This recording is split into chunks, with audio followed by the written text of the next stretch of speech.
ओम नमः शिवाय। प्रिय भक्तजनों, आप सभी को श्रावण मास की ढेर सारी शुभकामनाएं। आप सभी भी भगवान भोलेनाथ की कृपा सदा सर्वदा बनी रहे। श्रावण का पवित्र महीना प्रारंभ हो चुका है और जो भी भगवान भोलेनाथ के सच्चे भक्त हैं वो इसी महीने में भगवान की पूजा करके कथाओं का श्रवण करते हैं। तो प्रिय श्रोताओं, आज से हमारे इस चैनल पे सुबह के समय आप पवित्र श्रावण मास के महत्व की कथाओं का श्रवण करेंगे। अगर आप इन पवित्र मास की कथाओं को श्रवण करना चाहते हैं तो अभी से चैनल को सब्सक्राइब करके बेल आइकन को प्रेस कर दीजिए ताकि हर वीडियो की नोटिफिकेशन आपको टाइम से मिल सके। प्रिय श्रोताओं, आज के इस वीडियो में आप श्रवण करेंगे श्रावण मास की पहले अध्याय की कथा। उससे पहले आप ये जान लीजिए कि श्रावण मास भगवान भोलेनाथ को इतना प्रिय क्यों है। एक बार प्रेम से बोलिए भगवान भोलेनाथ की जय, माता पार्वती की जय, गौरा पुत्र गणेश की जय, हर हर महादेव। प्रिय श्रोताओं, जब यही प्रश्न एक बार सनत कुमार ने भगवान भोलेनाथ से पूछा था कि हे भगवान भोलेनाथ, हे देवों के देव महादेव, आपको ये श्रावण मास इतना प्रिय क्यों है, तब भगवान भोलेनाथ ने बताया था कि सभी महीनों में मुझे श्रावण मास अत्यंत प्रिय है। श्रावण का महीना हर एक दिन एक पर्व है। इस महीने की हर तिथि भी व्रत किया जाए, इस महीने के एक दिन भी पूरे विधि विधान और भक्ति से व्रत लिया जाए तो भी मुझे बहुत प्रिय लगता है। श्रावण महीना के महत्व को पूरी तरह से बतलाने के लिए ब्रह्मा जी के 4 मुख, इंद्र की 1000 आंखें और शेष नाग की 2000 जिह्वा बने।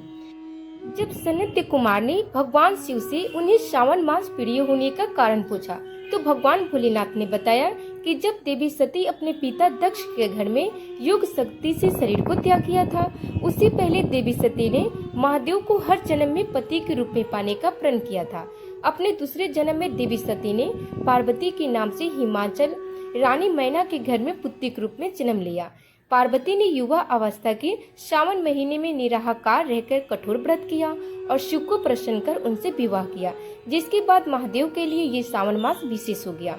दूसरा कारण ये भी है भगवान शिव को श्रावण महीना प्रिय होने का कारण ये भी था कि भगवान शिव श्रावण के महीने में ही पृथ्वी पर अवतरित होकर अपने ससुराल गए थे और वहां उनका स्वागत अर्घ और जल अभिषेक से किया गया था।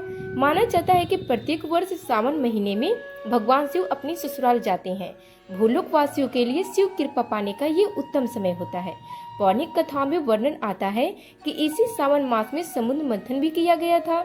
समुद्र मंथन के बाद जो हलाहल से विष निकला उसे भगवान शंकर ने अपने कंठ में समाहित कर सृष्टि की रक्षा की थी, लेकिन विषपान से महादेव का कंठ नीला हो गया, इसीलिए उनका नाम ये नीलकंठ महादेव पड़ा। विष के प्रभाव को कम करने के लिए सभी देवी देवताओं ने उन्हें जल अर्पित किया, इसीलिए शिवलिंग पर जल चढ़ाने का खास महत्व होता है। ये भी वजह है कि श्रावण मास में भोलेनाथ को जल चढ़ाने से विशेष फल की प्राप्ति होती है। शिव पुराणों में उल्लेख है कि भगवान शिव स्वयं ही जल है, इसीलिए जल से उनकी अभिषेक के रूप में आराधना का उत्तम फल है, जिससे कोई सेंस नहीं है। शास्त्रों में वर्णित है कि श्रावण महीने में भगवान विष्णु योग निद्रा में चले जाते हैं, इसीलिए ये समय भक्त साधु संत सभी के लिए अमूल्य होता है। ये 4 महीनों में होने वाला एक वैदिक यज्ञ जो एक प्रकार का पौराणिक व्रत है, जिसे चौमास भी कहा जाता है। तत्पश्चात सृष्टि के संचालन का उत्तरदायित्व भगवान शिव ग्रहण करते हैं, इसीलिए श्रावण के प्रधान देवता भगवान शिव बन जाते हैं। श्रावण मास में भगवान शंकर की पूजा उनके परिवार के सदस्यों के संग करनी चाहिए। इस माह में भगवान शिव रुद्राभिषेक का विशेष महत्व होता है, इसीलिए इस मास में प्रत्येक दिन रुद्राभिषेक किया जाता है, जबकि अन्य माह में शिववास का मुहूर्त देखना पड़ता है। भगवान शिव के रुद्राभिषेक में जल, दूध, दही, शुद्ध घी, शहद, शक्कर या चीनी, गंगा जल तथा गन्ने के रस आदि से स्नान कराया जाता है। अभिषेक कराने के बाद बेलपत्र, शमी पत्र, कुसा तथा दुबा आदि से शिव जी को प्रसन्न करते हैं। अंत में भगवान धतूरा तथा श्रीफल भोलेनाथ को भोग के रूप में चढ़ाया जाता है। प्रिय श्रोताओं, तो अब आप श्रवण कीजिए श्रावण मास के पहले अध्याय की कथा। आज के इस वीडियो में आप ऐसी एक सच्ची कहानी का रसपान करेंगे, जिसमें कहते हैं कि जब भोलेनाथ के भक्त उनको सच्ची मन से पुकारते हैं तो वो हर हाल में अपनी भक्तों की इच्छा जरूर पूरी करते हैं। अगर भक्तों को उनसे मिलने की इच्छा हो तो वो किसी न किसी रूप में दर्शन अवश्य देते हैं। आज की कथा एक सच्चे देशभक्त की कथा है और ये जो घटना घटित हुई है वो केदारनाथ में हुई है। बहुत समय पहले की बात है कि जब हमारे देश में बस और ट्रेन की सुविधाएं नहीं थी, लोग पैदल ही सफर करते थे। जो लोग आर्थिक रूप से सक्षम नहीं थे वो तो पैदल ही यात्रा किया करते थे, बल्कि धनवान लोग बैलगाड़ी और घोड़े का सहारा लेकर यात्रा किया करते थे। उसी समय एक अत्यंत निर्धन शिव भक्त ने भी भगवान केदारनाथ ज्योतिर्लिंग के दर्शन का प्रण लिया और पैदल ही अपनी यात्रा शुरू कर दी। उसे तो रास्ते का पता भी नहीं था। जो लोग भी रास्ते में मिलते, आज की कथा एक सच्चे देशभक्त की है और ये जो घटना घटित हुई है ये घटित हुई है केदारनाथ में। बहुत समय पहले की बात है कि जब हमारे देश में बस और ट्रेन की सुविधाएं नहीं थी, लोगों को पैदल ही सफर करना होता था। जो लोग आर्थिक रूप से सक्षम नहीं थे वो तो पैदल ही यात्रा किया करते थे, बल्कि धनवान लोग बैलगाड़ी और घोड़े की सहारा लेकर यात्रा किया करते थे। उसी समय एक अत्यंत निर्धन शिव भक्त ने भी भगवान केदारनाथ ज्योतिर्लिंग के दर्शन करने का प्रण लिया और पैदल ही अपनी यात्रा शुरू कर दी। उसे तो रास्ते का पता भी नहीं था। उसे रास्ते में जो लोग भी मिलते वो केदारनाथ धाम की रास्ता पूछ कर आगे बढ़ने लगा। मन में भगवान शिव के दर्शन की बहुत इच्छा थी। भगवान शिव का परम भक्त भी था। घर पर भी तो वो नियमित रूप से भगवान शिव की पूजा किया करता था। जब वो अपने घर से निकला तो उसके घर से वो काफी दूर आ पहुंचा था। केदारनाथ धाम बहुत दूर था। सफर करते करते उस परम शिव भक्त को 2 महीने बीत गए। रास्ते में भूखा प्यासा थका हारा वो निरंतर चलता रहा। जहाँ कहीं मांगने पे कुछ मिल जाता उसी को प्रेम से खा लिया करता और भगवान शिव में अपना ध्यान लगाए रखता। जब वो केदारनाथ पहुंचा तब उस समय वहाँ पे बहुत बर्फ पड़ रही थी और ऐसा लग रहा था कि मंदिर बंद हो गया है और वहाँ पे कोई भी नहीं है। ये बात भी आप जानते ही होंगे कि केदारनाथ धाम के पट 6 महीने के लिए खुलते हैं और 6 महीने के लिए पूरी तरह से बंद रहते हैं।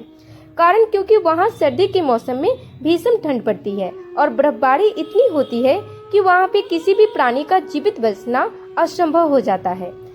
एक तो 2 महीने के सफर की थकान, भूखा प्यासा वो परम भक्त किसी भी तरह केदारनाथ धाम पहुँचा तो वहाँ उसने देखा कि बर्फ गिरने लगी है, ठंड की शुरुआत हो गई है। उसने देखा कि मंदिर के पुजारी जी मंदिर के पट बंद करके अपने घर की ओर जाने के लिए बिल्कुल तैयार थे। वह तुरंत अपने अंदर सारी शक्ति समेटकर किसी भी तरह पुजारी जी के पास पहुंचा। पुजारी जी के पास पहुंचा तो पुजारी जी तब तक पट बंद कर चुके थे।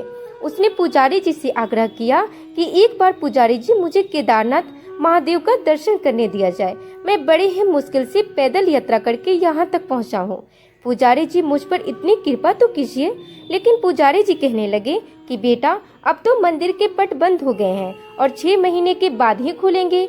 एक काम करो, तुम 6 महीने के बाद ही आ जाना।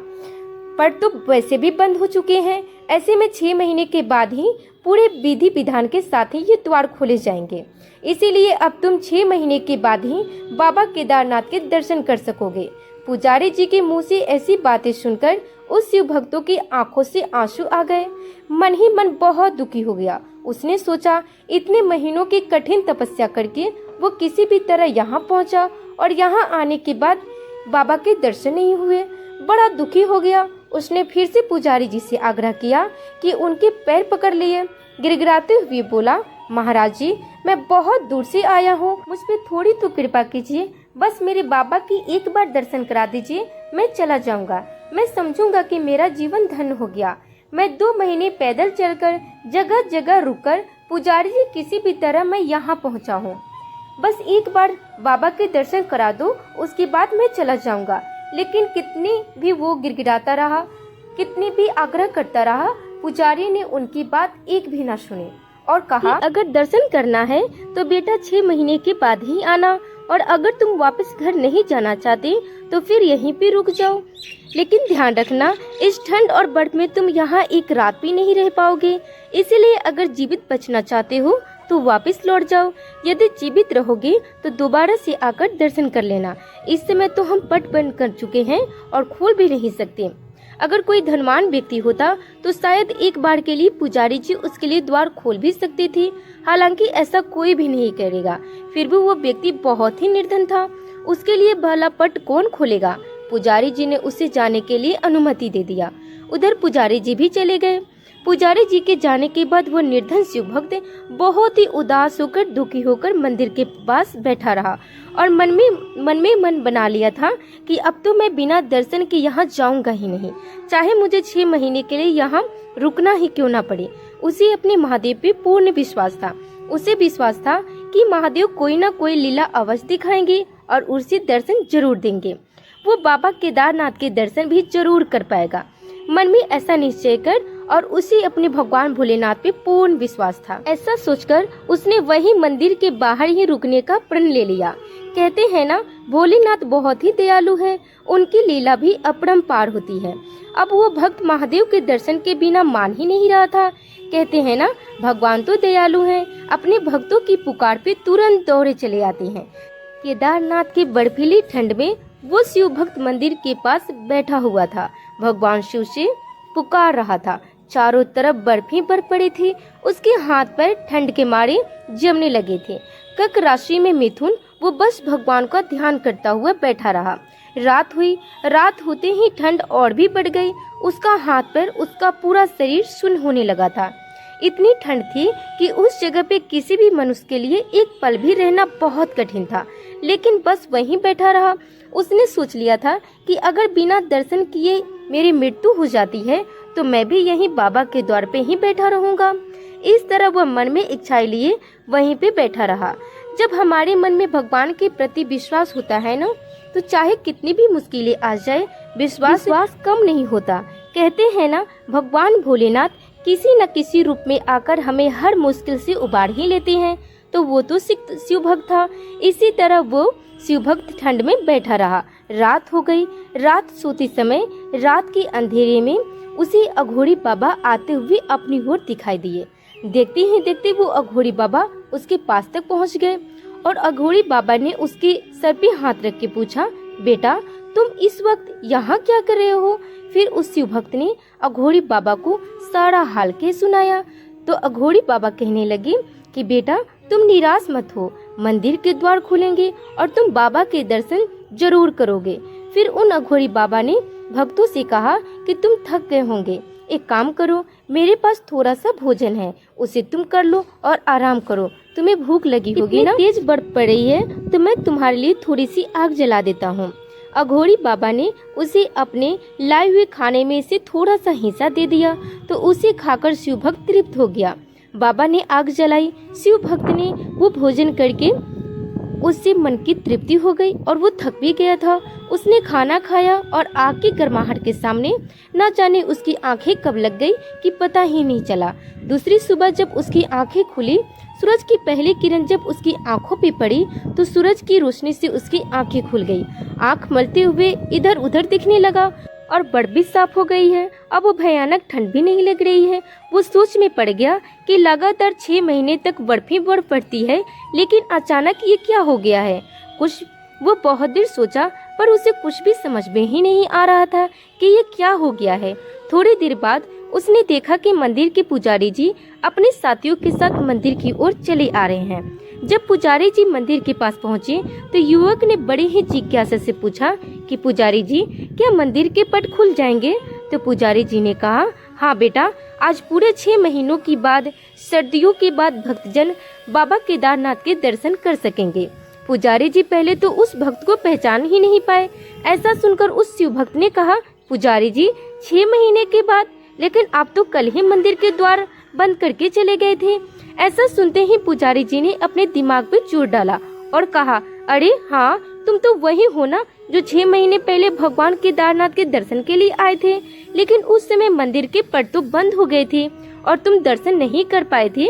हाँ पुजारी जी, मैं वही हूँ। मैं भी वही तो सोच रहा हूँ कि ये अचानक 6 महीने कैसे हो गए। मैं 6 महीने पहले ही नहीं, मैं तो कल ही आया हूँ और रात में मैं यही मंदिर के पास ही सोया था और आज आप इतनी जल्दी आ गए। 6 महीने कहाँ से हो गए? पुजारी जी भक्तों की बात सुनकर पुजारी जी को बड़ा ही आश्चर्य हुआ। पुजारी जी भी जानते थे कि यहाँ पे बहुत सारी ऐसी घटनाएं होती रहती है जो स्वयं भगवान भोलेनाथ करते हैं। उस भक्त की बात सुनकर पुजारी जी को कुछ संदेह हुआ तो वो पूछने लगे शिव भक्त से, अच्छा बेटा, तुम ये बताओ तुम्हारे साथ रात में क्या हुआ था? तब उस मासूम शिव भक्त ने पुजारी जी को रात की सारी घटनाएं बता दी। कहने लगा शिव भक्त कि बाबा, रात में मेरे पास एक अघोरी बाबा आए थे। बहुत ही तेज की ठंड पड़ रही थी। मैं भूखा था तो उन्होंने मुझे खाना दिया और आग तपाने के लिए आग भी जलाई और फिर मुझे उन्होंने आराम कहने को कह दिया। पुजारी जी बोले, बेटा वो बाबा कैसे दिखते हैं, जरा बताओ। शिव भक्त कहने लगा, एकदम लंबे लंबे बाल, हाथों में त्रिशूल, माथे पे त्रिशूल का चिन्ह बना था। बस इतना सुनते ही पुजारी जी और उनके साथी उस शिव भक्त के चरणों में ही गिर गए और कहने लगे, बेटा तुम तो धन हो, तुम नहीं जानते तुम्हारे पास खुद महादेव चलकर आए थे और उन्होंने ही अपनी युग माया से तुम्हारे 6 महीनों को एक रात में बदल दिया और कालखंड को छोटा कर दिया। बेटा ये सब तुम्हारी सच्ची भक्ति और श्रद्धा के कारण हुआ है। हम इतने वर्षों से भगवान की भक्ति कर रहे हैं लेकिन आज तक भगवान शिव के दर्शन नहीं पा सके, लेकिन तुमने तो साक्षात भगवान शिव के दर्शन कर लिए और तुम्हारी रक्षा भी की। तो यही कारण है कि केदारनाथ को जागृत महादेव भी कहा जाता है। कहते हैं बाबा अपने भक्तों को बहुत ही जल्दी दर्शन देते हैं। जो भक्त अपने मन में बाबा के दर्शन की इच्छा रखते हैं, बाबा उनकी रक्षा भी करते हैं। आप सभी से अनुरोध है कि अगर आज की ये कथा आप लोगों को पसंद आई हो तो वीडियो को लाइक, शेयर एंड हमारे चैनल को सब्सक्राइब करके बेल आइकन को प्रेस जरूर कीजिएगा। प्रिय श्रोताओं, आज की ये कथा समाप्त हुई। कल की कथा में आप लोग श्रवण कीजिएगा श्रावण मास महात्म्य की कथा अध्याय 2। हर हर महादेव। भगवान आप लोगों की हर मनोकामनाएं पूरी करे। ओम नमः शिवाय।